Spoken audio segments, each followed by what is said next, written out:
Eamon Khan here for Seconds Out at the EIS with Olympic hopeful Lewis Richardson. Lewis, pleasure to meet you. How are you doing, sir? Yeah, really well, thanks, Eamon. Pleasure to meet you too, and looking forward to the interview. Yeah, looking forward to speaking to you too as well.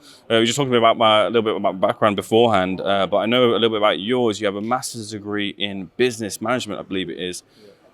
Tough getting a master's degree in general. I know the strife of getting a master's degree myself. I'm one in the legal field, but especially with maybe balancing it as well with a boxing career too. How difficult was that?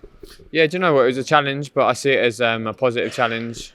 So I graduated a few months ago, actually. It was a one-year master's course. I spread it part-time over 2 years. And I must say, GB Boxing and Sheffield Hallam University were very accommodating of my needs, requirements from both sides. Boxing remained a priority, but yeah, university was a positive distraction, I like to say, and very grateful to come out with the masters and get a distinction as well, might I add. Congratulations. Any sleepless nights along the way? Do you know what? There were a few. My girlfriend, she probably found me at I have a desk at home at the edge of my bed. And she said, she'd wake up at 4 a.m. and she'd see me typing away. But only one or two, and I'd make sure that there were never around any competitions coming up. There was another fighter I spoke to, and she was doing a degree at the time. It was Savannah Marshall, and she said the same thing. It's like a welcome distraction from boxing. I find that so weird because when I was doing my degree, I was like, I do not want to be doing this right now. So why was it that from that little different break from boxing, I guess? Do you know what? Boxing is so consuming. You have the training, you have the diet, you have opponents, you have just the thought of obviously a big competition coming up, and it can be a little bit daunting, especially at a younger age as well. I feel like I've managed it, and I know how to channel that energy now. But when you're a little less experienced and on the come up, it can be challenging. So with the university degree and obviously studying there, it allowed me to just finish training, do what I needed to do, recover properly, but then just channel my energy into something else for a couple of hours that evening or in between training, rather than just non-stop thinking about boxing, because it can work as a negative as well, I believe. Why business management? And do you feel that's something that you've been able to utilise so far, getting that knowledge and further in your career?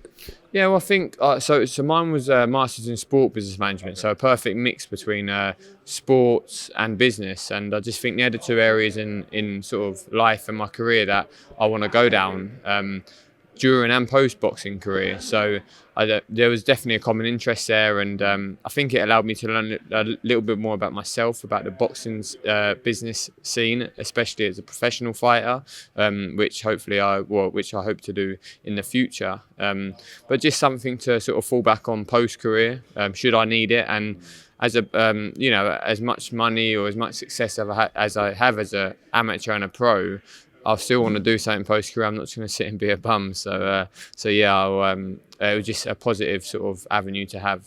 Sounds like you've got a smart head on your shoulders. But let's get to the business side. The business side of the boxing. March is a very important date for you, a month for you even. Heading towards Italy, from Essex to Italy doesn't sound too bad, but so does qualifying. That sounds even better. Ready for it? 100% ready for it. Just feel like this is my time. I had a few bumps in the road, a few ups and downs, but yeah, I really feel like this is my moment to go and fulfill a dream, a long-term Olympic dream, and something I feel like I'm capable of, and something I feel like I'm also deserving of.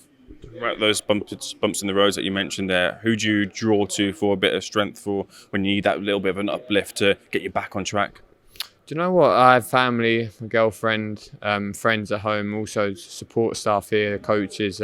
We've got a great team. I've got sponsors at home, also close friends. So I've got a really good support network. But also I sort of look within myself, and I know that every sort of piece of adversity I've had in the past is just it's just an opportunity to grow and to learn and to become a better person and an athlete. I just feel like I'm in a great place to go and execute what I'm capable of doing. With the nature of not knowing who your opponent will be in the draw, are you someone who thrives on that, or do you kind of scout who you could potentially be in the ring with? To be honest, I'm fairly new at light middleweight. I've dropped down from middleweight in recent months, and so the opponent sort of base is a lot different. So what I've sort of been up against in previous years, just the names and the styles are slightly different, but Do you know what? I'm confident in myself, so I don't really look too much into who I could be fighting, because there's a good chance also I wouldn't fight them, because it's going to be a busy tournament, and yeah, you need to get top 4 to qualify.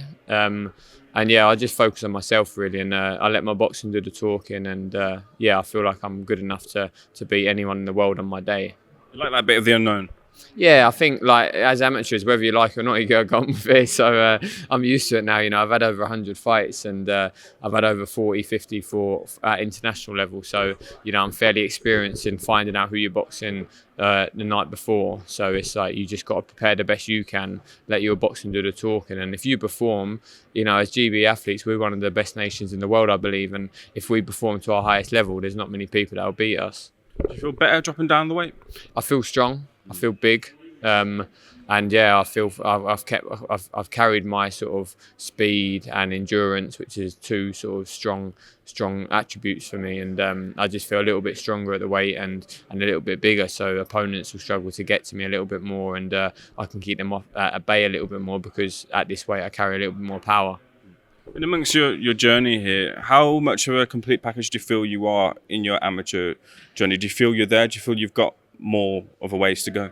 I think there's always room for improvement, but I do believe I'm a well-established amateur boxer at the highest level as well, and I do believe I'm capable of becoming an Olympian. I think the quota place is top 20 20 places to qualify for Paris, and I believe, you know, I'm top 20 in the world. So it's just a case of executing the game plan well, performance by performance, going and getting the win, and and going and qualifying for the Olympic Games. Had much experience in Italy before?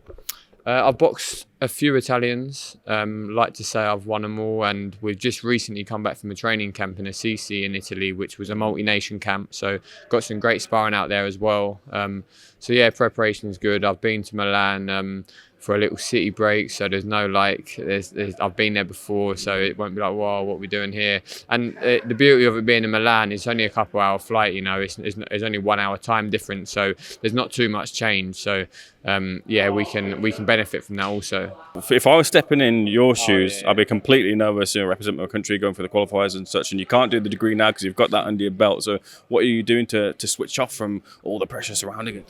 When I'm up here, when I'm in Sheffield with the team, it's just going on little sort of walks with some of the boys, and even in between training, just chatting, just chilling out, relaxing. Even we've got Sky up at the flats, so you know, just putting a bit of Sky, a bit of footy, just to sort of take your mind off it. But also at this stage, 10 days out from the qualifiers, you know, it's inevitable that it's going to be on your mind fairly often. But when I'm at home, you know, I've got family, friends, girlfriend to be able to switch off and just relax, and just live a pretty simple life, but be super disciplined, and just be ready for what's coming up. One of the things I'd like to get your thoughts on some of the previous Olympians. First of all, Joshua taking on Francis Ngannou, I should say that properly, very soon. You feel that AJ comes through the test of Ngannou? Yes, definitely. I'd be confident that AJ wins. Looked really good in his last couple of performances as well. And yeah, I'm hoping that he gets the job done and becomes a freeweight world champion in the near future also.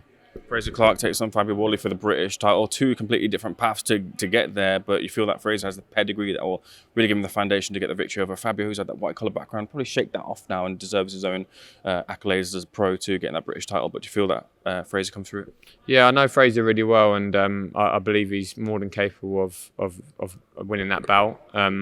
Fabio's done amazing. He's from Ipswich, I'm from Colchester, so it's not too far away. I don't know Fabio personally, to be honest, but he's had an amazing career so far from his background. But Frazer's, as you said, he's got them foundations, and okay, he may not have looked amazing in his last performances, but sometimes it's hard to look good against those sort of opponents. Whereas I feel like we'll see the best Frazer Clarke on when they meet for the British title. And Whittaker's really kind of taken to a fish to water in the pro scene, dancing and having fun and making splashes across social media. Ben's done really well, hasn't he? Yeah, Ben's a super entertaining guy. He's super talented. Shared a lot of rounds with Ben, and yeah, always good rounds. And he's done really well. He was a standout amateur, and he's looking to follow that through to be a standout pro. And so far, so good. Try it with you? He didn't. I must admit, he didn't try that with me. But yeah, Ben's a top fighter.